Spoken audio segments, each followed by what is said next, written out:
이낙연 신당 관련해가지고 사실 준비가 좀 잘 안 돼 있고 되겠냐라는 불가능하다. 그리고 또 의원 연명을 해서 117명이나 되는 국회의원이 이제 반대 입장 호소문도 내고 했는데요. 이낙연 전 대표가 시간을 주겠다고 했어요. 12월 말까지 민주당이 결단해라. 그리고 획기적으로 변화한다면 신당 창당 안 할 수도 있다라는 여지를 두었고, 근데 그 핵심은 사실은 이재명 대표 그만두라는 얘기다. 대표직에서 물러나라는 얘기다라는 분석이 나오고, 동시에 이재명 대표는 물러날 생각이 1도 없다. 이 두 가지가 충돌하는 이런 상황인데요. 민주당 내부에서는 이 문제를 좀 어떻게 정리할 수 있다고 보십니까? 오늘 이제 김부겸 전 총리와 이제 오찬이 있고, 네. 조만간 정세균 28일 정세균 총리. 전 총리와도 자리가 있는데 저는 그 두 만남이 굉장히 중요한 계기가 될 걸로 보고요. 그리고 실제로 당 대표가 지금 우리가 무슨 당장 최고위원들까지 다 포함해서 물러나야 될 만큼의 당이 위기 상황이거나 뭐 그렇다고 보기는 어렵습니다. 제가 보기에는. 다만 이제 선거를 치러야 되니까 늘 선거를 치를 때는 선대위도 꾸리게 되고 또 일반 이제 시민단체가 됐든 뭐 시민사회, 노동, 뭐 여성 이런 분들 중에 좋은 분들을 모셔서 선대위를 포함한 여러 가지 기구에 모셔서 이렇게 자문도 받고 참여도 같이 하지 않습니까? 저는 그런 아이디어를 가지고 풀어간다면 저는 뭐 충분히 풀어갈 수 있다 이렇게 생각하고요.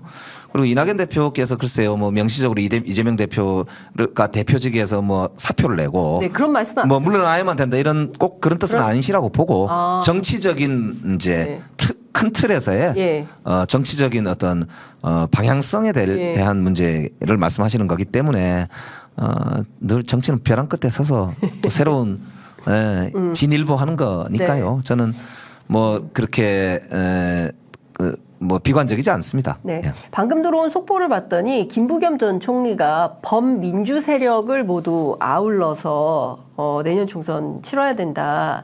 범민주, 범진보 세력 전체를 아울러야 이 난국을 타개할 수 있다라고 하면서 선거구제 병립형 회기 반대 이런 입장을 피력했다고 지금 속보가 들어와 있습니다. 그러니까 예를 들면 이제 뭐 그런 생각도 해볼 수가 있어요.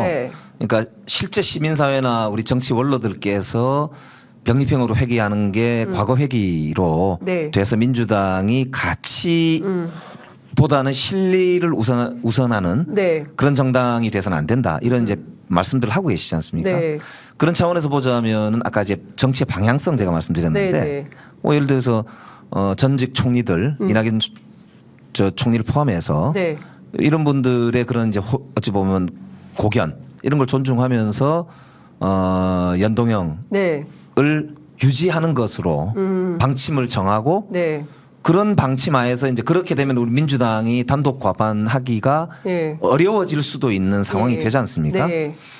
이 그 국가적 난제를 이 난국에 민주당이 그런 어려운 선택을 할 경우에 똘똘 뭉쳐서 우리가 정말 국민들과 함께 호소하고 그래서 새로운 어떤 민주당 중심의 반 윤석열 정부 연합 이런 이제 구도를 형성할 수 있는 여러 가지 방안들을 좀 추진하자 이렇게 될 경우는 오히려 상당히 통합적인 에너지를 저는 모을 수 있다 그런 점도 한번 생각해 볼 수 있는 아니고요.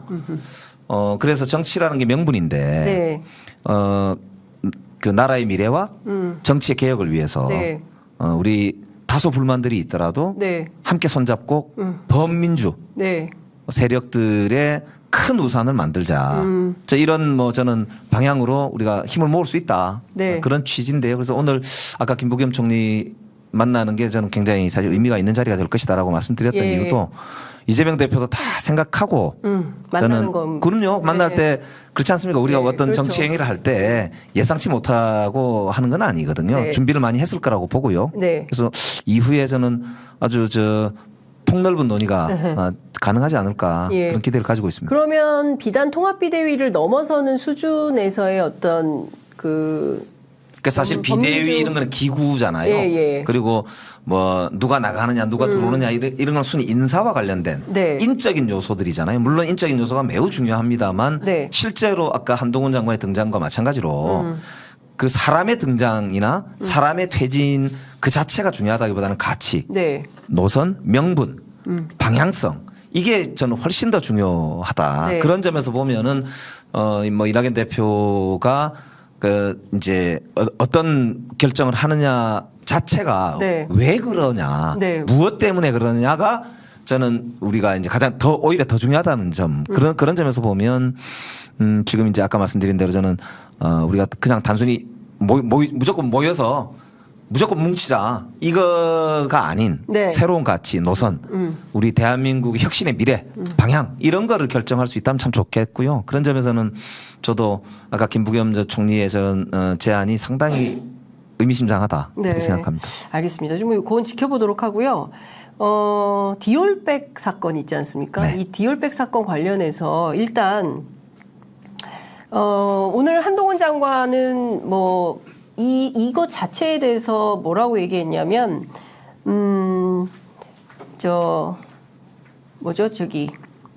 기본적으로 이 사건은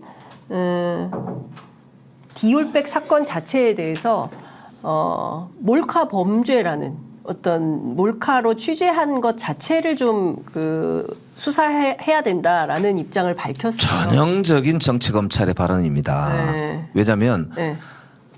몰카를 하더라도 네. 더 중요한 거는 권력자가 혹은 권력의 핵심에 계신 분이 네.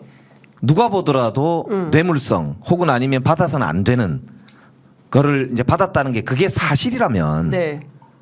그게 문제고 네. 그리고 더불어서 약간 몰카한 것도 문제다 이렇게 이야기를 하는 게 정상 아닙니까? 그러니까요. 그런데 어쨌든 지금 한동훈 장관의 인식은 이런 겁니다. 그러니까 결과적으로 보면 과거에 문건 유출 사건만 그러니까 채널A 사건도 마찬가지고 지금 저 소위 얘기하는 저 손준성 검사가 네. 관련돼 있었던 네. 소위 고발사주. 고발사주 사건도 마찬가지고 다 그런 거죠. 그러니까 이제 전형적으로 탁 오려서 편집해가지고 네. 본인들 관련된 건 쏙 빼버리고 네. 권력자 관련된 건 쏙 빼버리고 이게 외과 수술적으로 딱 자기 필요한 편집증이죠. 그러니까 편집을 딱 해가지고 프레임을 거는 건데 이게 이제 저는 그래서 사실은 아까 말씀드린 대로 칼을 쓰는 사람들은 네. 자기가 필요한 부분만 싹 도려내서 쓰잖아요. 네. 그래서 이 실체적 진실, 국민적 감정 네. 이런 거는 전혀 고려하지 않을 뿐만 아니고 그걸 왜곡시키기도 하고. 네. 그러니까 그게 정치와는 본질적으로 다른 점. 근데 사실 저는 이 거죠. 문제와 관련해서 청탁금지법상 처벌하기가 어렵다. 배우자기 때문에. 그래서 사실 그게 아니라 알선수재로 처벌해야 된다 이런 주장이 좀 나오고 있는데 첫 번째로 민주당에 대해서 사람들이 궁금해하는 것은 선물 반환 창고에 보관 중이라고 했거든요. 그럼 도대체 이게 어디 있는지 민주당이 좀 직접 찾는 노력을 좀 요구하거나 해야 되는 거 아니냐. 이제 문제 제기만 할 것이 아니라 그러네요. 이런 얘기를 지적하는 분들이 좀 있어요. 그리고 대통령실에서 답변하지 않겠다라고 입장을 밝혔습니다. 뭐 전임 김은혜 홍보수석 시절에 다 얘기가 됐으니까 본인은 밝히지 않겠다라는 것인지는 모르겠지만 이런 대통령실의 태도에 대해서도 문제가 나오고 있거든요. 지금. 그러니까 사실 이제 뭐 할 말이 없으니까 못하는 거라고 봐야 네. 뭐 되겠지만 그럼에도 불구하고 대통령의 부인은 그냥 사인은 아니거든요. 네. 그렇기 때문에 이게 대통령의 부인이 직접 일종의 뇌물인지 아니면 아까 청탁금지법인지 네. 무슨 다른 이제 알선수재 네. 민원 넣은 네. 경우에 알선수재 이런 건지 알 수는 없지만 어쨌든 사실관계 자체에 대해서는 인정할 거 인정을 해야 네. 문제가 더 커지지 않거든요. 그러니까 저렇게 그냥 모르쇠로 일관하는 거는 오히려 의혹만 더 키우고 네. 문제만 더 커진단 말이에요. 그러니까 사실 공인이 네. 가장 중요한 것은 투명성입니다. 그렇습니다. 이 투명하게 이 문제가 있는 것은 문제가 있다고 인정을 하고 네. 잘못한 건 잘못했다고 인정을 하는 것이 저는 공인으로서의 최소한의 기본 도리라고 봐야 되는데 네. 이 정부는 사실 그런 기대를 하기가 참 예.